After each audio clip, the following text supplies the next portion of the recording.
ఆట చూశాను. ఆట బాగానే ఉంటుంది కదా సినిమా. ఆట మంచి సినిమా సార్. నాకు మన ఏలూరు డిస్ట్రిబ్యూటర్ ఒక ఆయన పెద్దగా ఆడినట్లేదు. పెద్ద హిట్ అండి, బొమ్మరిల్ కంటే ఎక్కువ కలెక్షన్స్ వచ్చాయి, మీ ఇండస్ట్రీలో ఒప్పుకోరు, అది యావరేజ్ ఫ్లాప్ అంటారు, మీరు నమ్మకండి అన్నాడు ఆయన నన్ను. ఏ ఊళ్ళో అది? ఏలూరు, వెస్ట్ గోదావరి. వెస్ట్ గోదావరి ఆయన డిస్ట్రిబ్యూటరు. మిగతా చోట్ల అంత లేదు.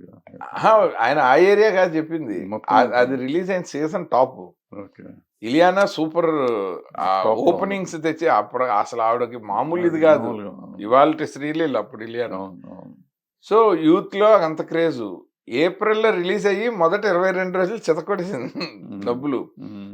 బాగా సేవింగ్. అది తీసే ముందరే అనుకున్నాము, మనసంతా నువ్వేలాగా కల్ట్ క్లాసిక్ అయితే వేరే స్క్రిప్ట్ కాదు. ఒక పూరి గారి కుక్కీ తీస్తారు కదా, టక్కనే ఒకటి తీసి మనీ స్పిన్నర్, అది కావాలంటే ఒక పద్ధతి. మేకింగ్ ఏది అంటే చోటా గారు ఉన్నారు, సో ఒక సిద్ధార్థ్ ఒకడే మోర్ లవర్ బాయ్ ఇమేజ్ ఉన్నవాడు, Ileana super commercial crazy heroine, చోటా గారు పెద్ద కెమెరామెన్.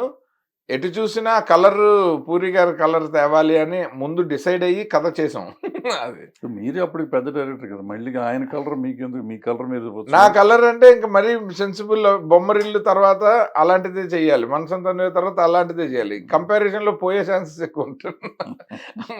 ఏమి అవి రెండు లేకపోతే చేద్దాం అని ఇలియానాని పెట్టుకొని, చోటా గారిని పెట్టుకొని, దేవిశ్రీని పెట్టుకొని ఒక మోస్ట్ హ్యాపెనింగ్ క్విక్కీ కొట్టేద్దాం అన్నది ఎంఎస్ రాజు గారికి చెప్పి చేసి. ఎందుకంటే అప్పుడు ఆయనకు అవసరం. ఆ రోజుకి ఆయనకి మహేష్ బాబు సినిమా త్రివిక్రమ్ కాంబినేషన్ లో అది మొదలై ఆగిపోయి, సో ఇలాంటి ఒక చిన్న అండ్ ఇదేమో హరీష్ శంకర్ అనుకుని ఇది ఆగిపోయి, హరీష్ శంకర్ వెళ్ళిపోయి, సో ఎటు చూసినా ఆయనకి కొంచెం అన్ని డ్యామేజ్లు. అంటే ఖర్చు పెట్టి సినిమా ఆటకు ముందు ఆట ఒరిజినల్ గా హరీష్ శంకర్. మీరు అంటే మొదలెట్టినాక వచ్చారు షూటింగ్? రేపు ముహూర్తం అనగా ఒక రోజు ముందు పిలిచి ఇలాగా ఏదో చిన్న ఇద్దరికి మిస్అండర్స్టాండింగ్ వచ్చింది, హరీష్ చేయను అన్నారంటే అప్పటికి నేను వెంటనే వేస్తాను లేదు, హరీష్ గారిని పిలిచి మాస్టర్ మీకు పెద్ద ఆఫర్ షాక్ తర్వాత ఎందుకు బ్యాడ్ అవటం, మీకు కాంబినేషన్గా పెద్ద కాంబినేషన్. అప్పుడు మమతమ్మ ఉంది ఆ హీరోయిన్.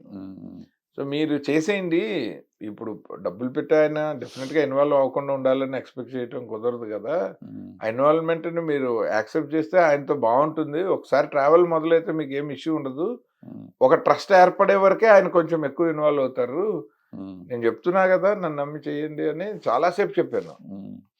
ఆయన కన్విన్స్ కాలేదు. అప్పుడు నేనేం చెప్పానంటే మీ స్క్రిప్ట్ చేయను, ఎందుకంటే ఇప్పటికిప్పుడు ఇమీడియట్గా బయటకు వెళ్తే మీకు ఒక స్క్రిప్ట్ ఉండాలి కదా, ఎవరినైనా అప్రోచ్ అవ్వాలంటే. అది జరిగినా జరగకపోయినా అప్రోచ్ కోసం ఒక డిస్కషన్ అయితే ఉండాలి కదా, సో మీ స్క్రిప్ట్ చేయను అని చెప్పి ఎంఎస్ రాజు గారికి చెప్పాను. పూజలో స్క్రిప్ట్ పెట్టలే, ఓన్లీ ఓము స్వస్తిక్ తెలకాయ తెల్ల పెట్టి పూజ చేసేసాం. ఎందుకంటే ఇంక సిద్ధార్థని హోల్డ్ చేయలేము.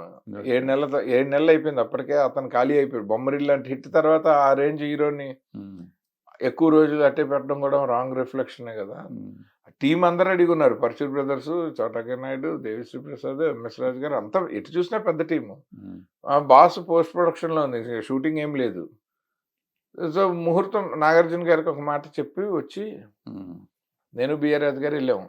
వెళ్ళి ఇలాగంటే ఎంఎస్ రాజు గారు ఎప్పుడు అడిగినా నీకు ఆబ్లిగేషనే, నువ్వు చేయాల్సిందే అన్నాడు ఆయన. సరే సార్ అని చెప్పి ఓన్లీ ముహూర్తం చేసాము. బాస్ రిలీజ్ అయిన ఒక 15-20 రోజుల తర్వాతే సినిమా షూటింగ్ చేసాము. అలా ఆట ఆయనకి సేవింగ్, ఆయనకి ప్రొడ్యూసర్గా ఆయనకి ఏమీ ఇబ్బంది లేదు, అది అనుకునే చేసాం. Hit TV presents like, share, comment. TV వాళ్ళకు కూడా నేను ఒక సర్ప్రైజ్ ఇద్దాం అనుకుంటున్నాను. మీరు మాత్రమే జెస్సీ ఎందుకు అయ్యారు? ఇలాంటి అమ్మాయిలకి పిలవడానికి బాగుంటుంది.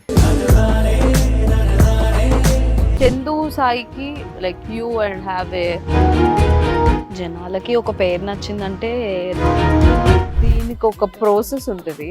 ఎందుకు ప్రాసెస్ డైరెక్ట్గా వెళ్ళిపోదాం. ఏదైనా ఒకటి మర్చిపోయినావా నువ్వు? ఏం మర్చిపోయావు?